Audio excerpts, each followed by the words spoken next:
A family heard knocking. From a room that didn't exist.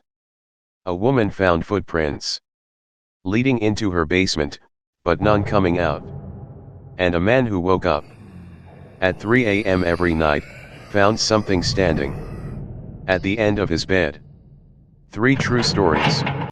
Tonight, on Beyond the Dark. Welcome to Beyond the Dark, where the most terrifying, real stories come to life. Tonight, 3 true horror stories that will make you afraid of your own home. Turn off the lights. Put on your headphones. And whatever you do, do not go near your basement tonight. This is Beyond the Dark Story 1. Why the Footprints? Seattle, Washington, USA. Her name was Rachel. 29 years old. She lived alone in a small house. It was a cold November morning. She woke up early, came downstairs to make coffee, and stopped dead in her kitchen. On the kitchen floor, there were muddy footprints. Large ones. A man's footprints. Leading from her back door, through the kitchen, down the hallway, to the basement door. Rachel checked the back door. Locked from inside. Every window. Locked from inside. She had not left the house since the previous evening. She called police immediately. Officers searched the entire house. Every room. Every closet. Every corner. Nothing. No one there. But the footprints were real. Fresh mud. Still wet. The officer in charge pulled Rachel aside. "Miss, these footprints lead to your basement. But there are no footprints coming back out. Whoever made these prints, either went into your basement, and did not come out. Or, was already in your basement, before they made these prints." Police searched the basement. Found nothing. No one. No way out. No hidden doors. Nothing. Rachel moved out that same day. But the new owners of that house called police. 3 months later, they had found something Rachel had missed. Under the basement stairs, a small hatch leading down into darkness. Police opened it and found a tunnel with fresh footprints inside, going in both directions. Someone had been coming and going for years through Rachel's home while she slept. They were never caught, and the tunnel has never been found to have an end. Footprints that led into a basement but never came out. Story 2 is about a family who heard knocking from a room that did not exist. Story 2.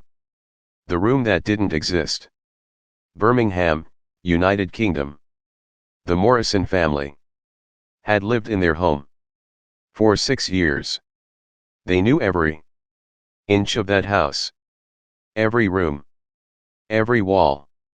Every corner. Until one Tuesday night, when their 9-year-old son came downstairs at midnight and said, "Dad, who is knocking in the wall?" The father went upstairs, pressed his ear against the hallway wall, and heard it knocking from inside the wall. Slow, deliberate. 3 knocks. Then silence. Then 3 more. He called a builder.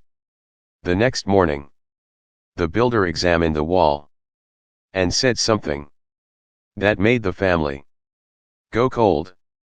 "This wall is hollow. There is a space behind it, large enough for a room. Did you know about this?" The family had no idea. The builder broke through the wall and found a room. Small, dark, sealed from the outside.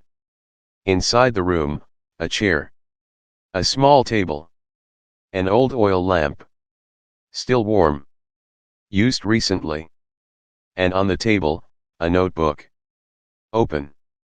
The last entry, written that morning.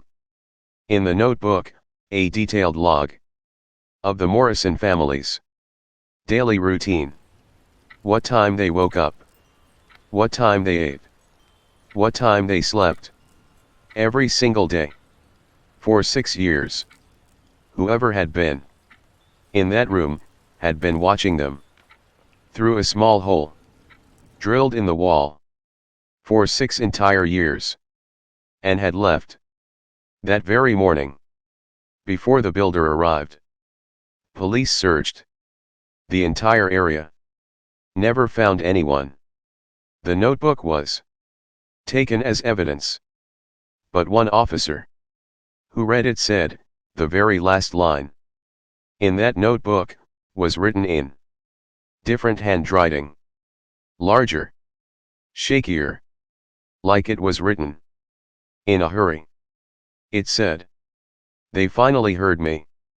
Time to find a new home, a hidden room, 6 years of watching, and a final message. Story 3 is different, because this one happened at 3 a.m. And what this man saw, standing at the end of his bed, has never been explained." Story 3. The 3 a.m. visitor. Chicago, Illinois, USA. His name was David. 41 years old. He lived alone in an apartment on the 11th floor. Top floor. No neighbors above him. No way in except the front door. Dead bolted every night. David was a light sleeper. Always had been. So when he woke up at exactly 3 a.m. on a Wednesday night, he didn't think much of it. He opened his eyes and saw something at the end of his bed. A figure. Tall. Dark. Standing completely still. David froze. His eyes adjusted to the darkness. The figure was facing him. Just standing there. David reached for his phone on the nightstand. The figure did not move. David turned on his phone flashlight, pointed it at the end of the bed. Nothing there. He checked every room, every closet, under the bed. Nothing. Front door. Still dead bolted from inside. He told himself it was a nightmare. Went back to sleep. The next night, 3 a.m. exactly, he woke up again. And the figure was there again. Same spot. Same stillness. This happened every single night for 3 weeks. On the 21st night, David decided not to turn on his flashlight. He lay completely still, let his eyes adjust, and watched the figure for 20 minutes. The figure just stood there. Then slowly, it moved. It walked around the side of the bed, came closer. David held his breath. The figure stopped right next to his bed, inches away. And then it leaned down until its face was level with David's.